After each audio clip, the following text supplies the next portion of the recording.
नमस्कार दोस्तों, मैं कोमल शर्मा स्पिरिचुअल वाणी में आपका स्वागत करती हूँ।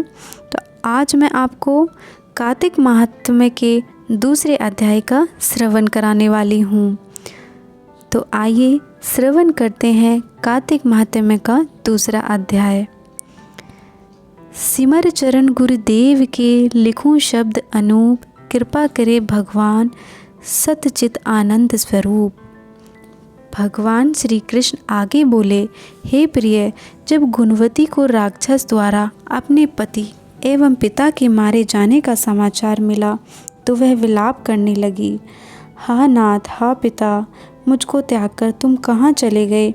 मैं अकेली स्त्री तुम्हारे बिना अब क्या करूं?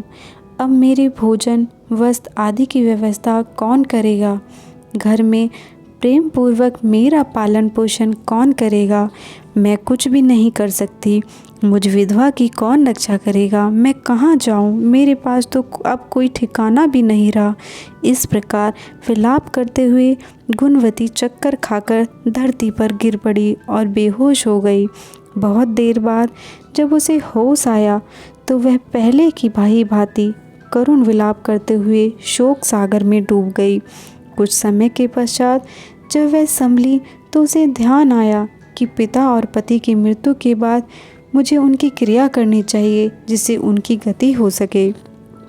इसलिए उसने अपने घर का सारा सामान बेच दिया और उससे प्राप्त धन से उसने अपने पिता और पति का श्राद्ध आदि कर्म किया। तत्पश्चात वह उसी नगर में रहते हुए 8 पहर भगवान विष्णु की भक्ति करने लगी।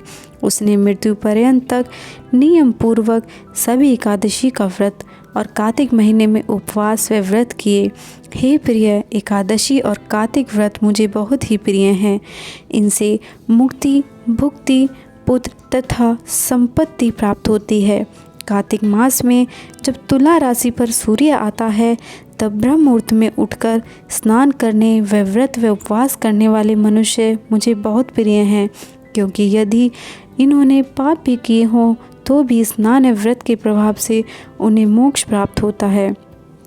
कार्तिक में स्नान, जागरण, दीपदान तथा तुलसी के पौधे की रक्षा करने वाले मनुष्य साक्षात भगवान विष्णु के समान हैं। कार्तिक मास में मंदिर में झाड़ू लगाने वाले, स्वस्तिक बनाने वाले तथा भगवान विष्णु की पूजा करने वाले मनुष्य जन्म मरण के चक्कर से छुटकारा पा जाते हैं। यह सुनकर गुणवती भी प्रतिवर्ष श्रद्धापूर्वक कार्तिक का व्रत और भगवान विष्णु की पूजा करने लगी। हे प्रिय, एक बार उसे ज्वर हो गया और वह बहुत कमज़ोर हो गई। फिर भी वह किसी प्रकार गंगा स्नान के लिए चली गई। गंगा तक वह पहुंच गई, परंतु शीत के कारण वह बुरी तरह से कांप रही थी। इस कारण वह शिथिल हो गई। तब मेरे दूत उसे मेरे धाम में ले आए। तत्पश्चात ब्रह्मा आदि देवताओं की प्रार्थना पर जब मैंने कृष्ण का अवतार लिया तो मेरे गण भी मेरे साथ इसे पृथ्वी पर ले आए, जो इस समय यादव है। तुम्हारे पिता पूर्व जन्म में देव शर्मा थे तो इस समय सत्र जाति है। पूर्व जन्म में चंद्र शर्मा जो तुम्हारा पति था वह डाकू है। और हे देवी, तू ही वह गुणवती है। कार्तिक व्रत के प्रभाव के कारण ही तू मेरी अर्धांगिनी हुई है। पूर्व जन्म में तुमने मेरे मंदिर के द्वार पर तुलसी का पौधा लगाया था। इस समय वे मेरे मल्लों के आंगन में कल्प वृक्ष के रूप में विद्वान हैं। उस जन्म में जो तुमने दीपदान किया था उसी कारण तुम्हारी देह इतनी सुंदर है और तुम्हारे घर में साक्षात लक्ष्मी का वास है, जो कि तुमने पूर्व जन्म में अपने सभी व्रतों का फल पति स्वरूप विष्णु को अर्पित किया था। उसी के प्रभाव से इस जन्म में तुम मेरी प्रिय पत्नी हुई हो। पूर्व जन्म में तुमने नियम पूर्वक जो कार्तिक मास का व्रत किया था उसी के कारण मेरा और तुम्हारा कभी वियोग नहीं होगा।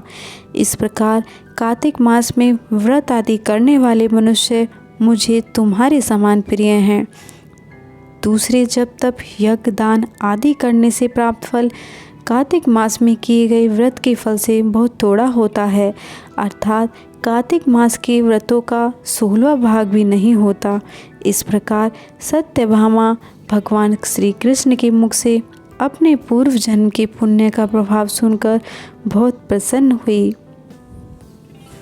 इति दूसरा अध्याय समाप्तम।